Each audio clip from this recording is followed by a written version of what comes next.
Olá, como eu falei no vídeo anterior, aquele cenário de revolução da segunda revolução industrial, de grandes inovações e também de crescimento das grandes empresas, né?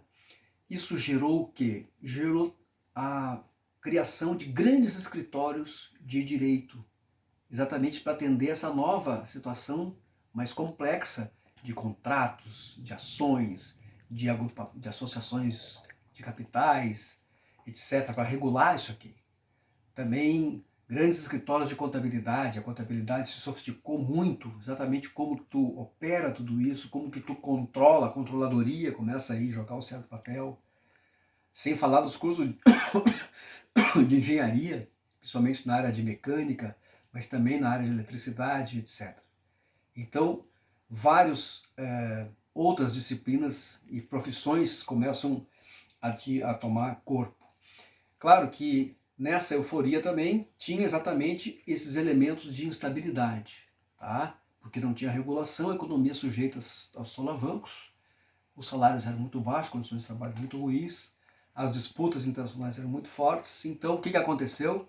A Grande Depressão, aqui, ó, vamos ver aqui, ó. Isso aqui, se vocês conseguirem aproximar bem a câmera, aqui nos Estados Unidos, o pessoal, aqui, ó, free soup, sopa de graça, porque essa aqui é a situação da pobreza, da miséria que se criou na época. Aqui, ó, vamos ver a próxima, que é uma família, né, norte-americana, anos 30, tá, pessoal? O que isso tudo, essa situação gerou? Olha aqui, ó, consequência disso no mundo. O crescimento do nazismo, desses conceitos, desses regimes fascistas, né, nazistas, que exatamente são extremamente autoritários, repressores, criou, vamos ver aqui, ó, o que é isso aqui, ó, a expressão do nazismo, um campo de concentração. Olha o estado que estão essas pessoas aqui. Animais são tratados melhor que isso aqui, tá? Hoje em dia. Ou então, bom, isso aqui já é um outro assunto. Eu queria mostrar para vocês, então, o que se passa com todos esses episódios. A Segunda Guerra destruiu 40 milhões de pessoas, destruiu parques produtivos, destruiu instalações sanitárias, de água, de esgoto, de energia elétrica. Então veja, as nações cansaram, esse caos, essa miséria, essa instabilidade, essa gangorra que uma hora cai, outra hora cai, isso gerou muita instabilidade. E eles procuraram, então, bom, não tinha regulação nenhuma, como eu falei para vocês lá no primeiro vídeo. Não, vamos ter que ter alguma regulação. Para aí, não dá, é muito caos. Só que precisou 2 guerras mundiais sangrentas, precisou uma grande depressão, um sofrimento muito grande para eles tomarem essas medidas. Então, o que é? Internamente, eles começaram a ter medidas, né, especialmente keynesianas, e o estado de bem-estar, que eu já vou falar, e internacionalmente aconteceu o Tratado de Bretton Woods, logo após o final da Segunda Guerra. A Segunda Guerra termina em 45, 46, 47, se reúne em Bretton Woods, um balneário em New Hampshire, lá nos Estados Unidos. Se reúne mais de 100 países, representantes de mais de 100 países, o Brasil também esteve lá, né?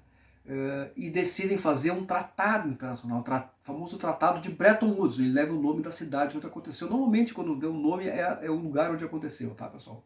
Uma dicasinha.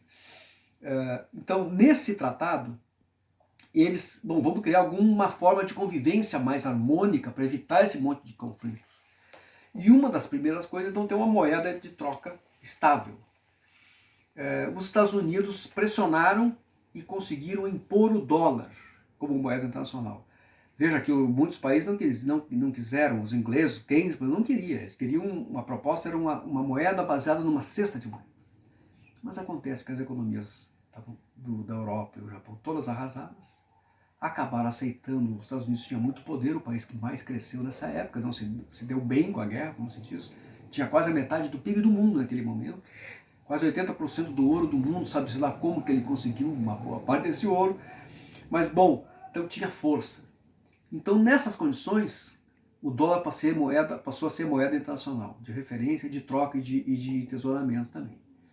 Só que para garantir para o mundo que esse dólar não ia ser só um papel impresso, os americanos asseguraram que quantidade de dólar emitida teria o equivalente peso em ouro. Então, asseguraram a conversibilidade do dólar em ouro. Ou seja, alguém tiver dólar, vai lá e o Estado, o governo americano, o Banco Central, troca o tesouro, troca por ouro na mesma hora. Então, uma certa garantia que eles deram para as nações, já que o dólar ia ser a moeda deles. Ao mesmo tempo, nessas condições, criou-se um câmbio fixo, a relação entre as moedas do mundo, então, em relação ao dólar. Então, era fixo o câmbio, todas as libras esterlinas trocam pela mesma quantidade de dólar, a mesma coisa dos marcos alemães, os réis brasileiros e assim por diante. Só podia variar 1% para cima, 1% para baixo. Se quisesse variar mais, precisa ter autorização de quem? Do FMI, Fundo Monetário Internacional. Um outro órgão que foi criado em Bretton Woods para regular exatamente o quê? A estabilidade do balanço de pagamentos dos países, balanço de pagamentos com o exterior, tá? Suas moedas, suas dívidas, vocês estão honrando suas dívidas. Mas, claro, começa a querer depois se meter na vida dos países. Bom, vamos lá. Criou-se também o Banco Mundial, BIRD, tá?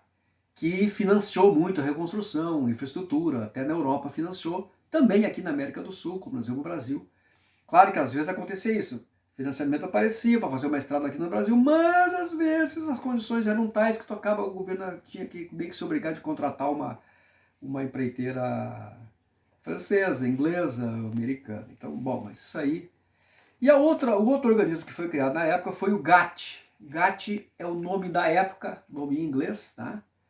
Do que seria depois, mais tarde, atualmente, a Organização Mundial do Comércio. Tá? O GATT é o General Agreement of Trade and Treaty. Tá?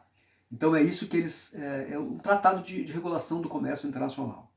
Que, na verdade, também favoreceu as grandes nações, principalmente Estados Unidos, os países da Europa. E nós aqui do terceiro mundo, a gente sofria muito com isso, mas também tinha uma regulação internacional. Não era melhor do que aquela confusão que tinha. Claro, teve outras organizações, por exemplo, a ONU, que é uma organização em favor da paz, que exatamente as nações precisam tentar ser mais, ter uma convivência mais harmônica. Do ponto de vista... deixa eu ver aqui, tem uma foto aqui, por gentileza, aqui, para mostrar tudo aqui, tá aqui, ó. Tá aqui uma reunião de Bretton Woods, tá? Esse é o momento que está a mesa aqui abrindo os trabalhos, tá? Aqui são todos representantes de nações, em geral são ministros de economia, grandes assessores especiais, tá? Não aparecem todas as mesas que tem aqui. Eu aqui depois já vou mudar. Eu quero só mostrar então o Tratado Mundial, cria o Banco Mundial, o GATT, tá? Então nos países, tá? Passa a ter regulação interna. O que é isso? Então, o Bretton Woods, regulação internacional.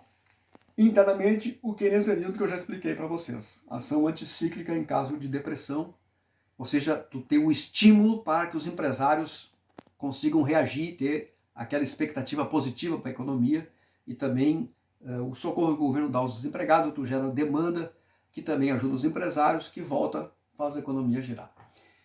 Surgiu nesse período, como também era outro fator de instabilidade, como a remuneração do trabalho era muito ruim, as condições eram ruins, então que melhora muito o salário dos trabalhadores, melhoram muito as condições de trabalho, os direitos trabalhistas, as férias, direito de licença remunerada. Então isso também vai criar, olha só, um grande colchão de consumo, que vai ser um grande impulsionador da demanda. E, por fim, para criar um colchão, para evitar todas essas crises, criou-se também um estado de bem-estar social. Exatamente o quê?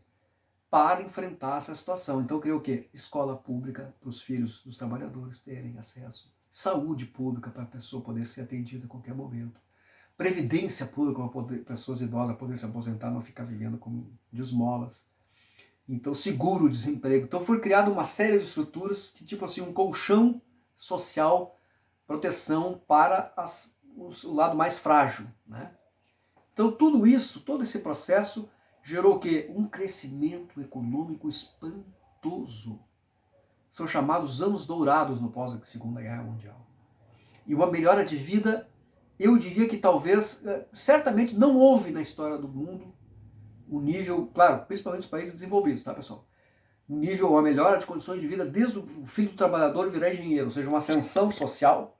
Então, quero concluir dizendo para você o seguinte: os anos dourados que se seguiram por mais de 25 anos depois disso, decorrente então desse grande aumento da oferta e da demanda e das condições sociais. Na próxima aula a gente vai ver o que vai acontecer na sequência. Obrigado até aqui.